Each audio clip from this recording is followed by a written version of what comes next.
Hello everyone! Kumusta ang lahat? Sana ay okay lang kayo.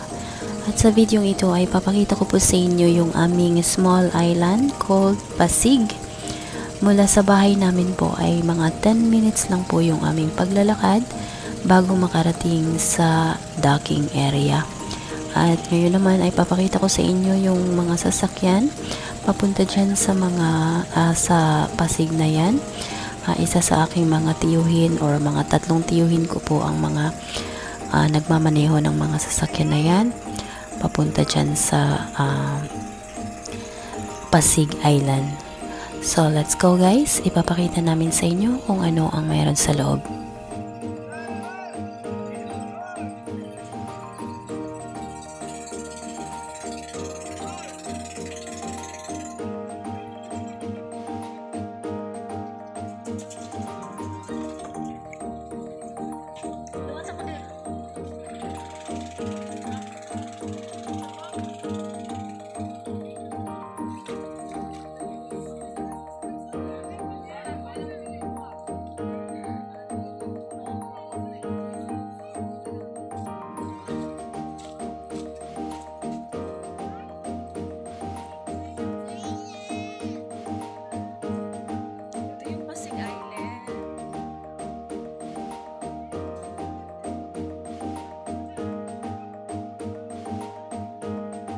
At ayan, ito na po yung loob ng Pasig namin. Nandyan yung receiving area at yung welcome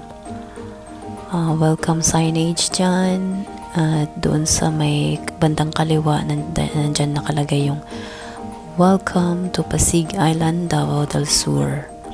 At ayan na nga yung aking kambal at yung kanyang asawa na aking brother-in-law. At ito yung receiving area sa kaliwa, medyo mabilis. At yung CR ng lalaki, ayan yung katabi nun ay CR ng babae. At ayun, meron din kaming clubhouse dyan, function hall at yung mga cottages. At ito na nga yung I Love Davao del Sur, yung makikita mo mula doon sa may docking area. At ito na yung makikita mo sa may harapan. So ganyan lang guys, ikot-ikot lang muna tayo. At yung aming mga cottages dyan, ayan yung nasa harap, yan yung function hall, dyan yung ginaganap minsan yung wedding. At yung mga small coconut. At hindi ko lang mabilang kung ilan ang mga cottages dito. Meron din ditong low tide and high tide. Mas maganda dito pag pumunta, naka high tide siya kasi pagka low tide naman, halos hindi nakakadaan yung mga sasakyan na, pero may mga area naman na dinadaanan ng sasakyan para makarating na dito sa loob ng mismong island. So ginagawan siya ng daan para makadaan yung mga sasakyan mula doon sa docking area. At ayan, nag-post yung aking brother-in-law. Sige, post ka lang dyan. Umarap ka naman dito.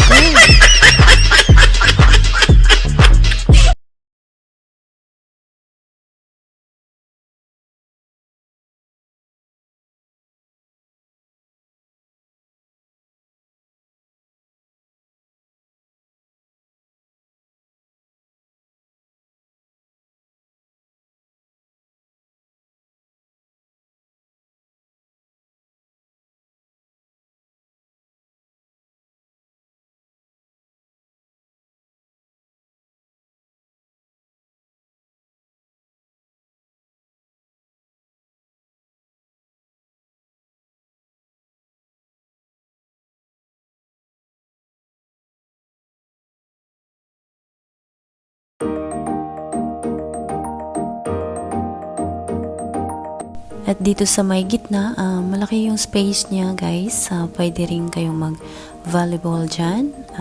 Kahit anong gusto nyong laro, pwede dyan. Magtakbuhan kayo. Ayan, nag-post muna yung dalawa. Sige, kaway-kaway. Kasi maya-maya ay uuwi na rin kayo. Nagpunta lang yan sila dyan para kuhanan ng video yung Pasig Island namin para po mayroon tayong mai-premiere ngayon. So ayan, hindi masyadong matao guys kasi hindi naman siya weekend. So yan lang yung mga naka-occupy dyan, mga ilang cottage lang yung na-occupied nila. So ayan, ikot lang ng ikot hanggang sa matapos. So ayan si Sir, post ka lang ng post dyan. Sige.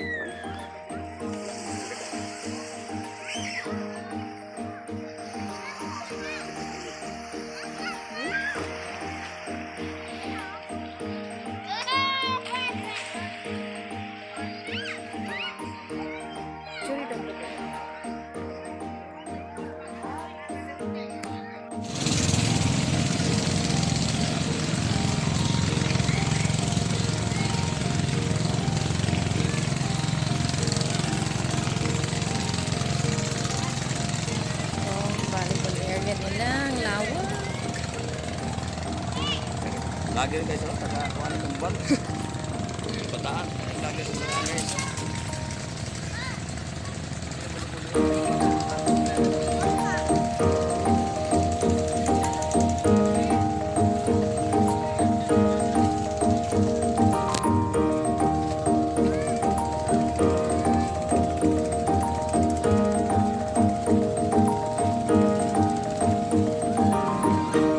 At ito yung function hall. Madaming beses na din na may nag-held na kasal dito. So, hindi ko lang sure kung ilan ng capacity sa loob, pero medyo malaki-laki na rin. Ito yung pinagmamalaki ng mga taga-Bato Santa Cruz Davao del Sur na biniyayaan kami ng Pasig Island. So, simula noon, nung mga bata pa kami, hindi pa na-develop tong Pasig na to. So, wala pa tong mga niyog-niyog. May isang bahay lang na nakatayo at may nagbabantay dito. Isang tao lang. Isang matanda. Pero, siguro, lumipas na yung mga panahon. Ilang taon nang lumipas. Yung aming mayor, Kagas, siya yung isa sa nagpapa-develop, nagpaganda dito sa Pasig namin. So, ganito na siya kaganda guys. So, tinaniman ng mga coconut tree. Yung mga small tree or small coconut. So, ayan, umabot na siya ng ganyan kaganda. At ito yung pinagmamalaki ng aming lugar. So, kung may mga gustong pumunta dito, kung may mga plano kayong tour, open na open ito guys, pero hanggang 5 o'clock lang to ng hapon kasi simula nung nag-COVID, may limit na po yung oras niya, hindi na po nagpapagabi. So, siguraduhin nyo lang na magsimula kayo sa umaga para sulit naman kayo, sulit yung inyong pagstay dito sa Pasig Island. Napakaganda niya guys, ang ganda ng view, white sand talaga.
ayan, nakatapos din tayo sa ating pagtutour sa aming small island called Pasig in Batu, Santa Cruz, Davao del Sur. Sa mga gustong bumisita dito sa aming island, search nyo lang po sa Google at makikita nyo na yung details doon at yung Google Map kung paano makakarating dito sa island na to. So maraming salamat mga kapatid sa inyong panunood at maraming salamat po at sinamahan nyo po ako sa aking video ngayon.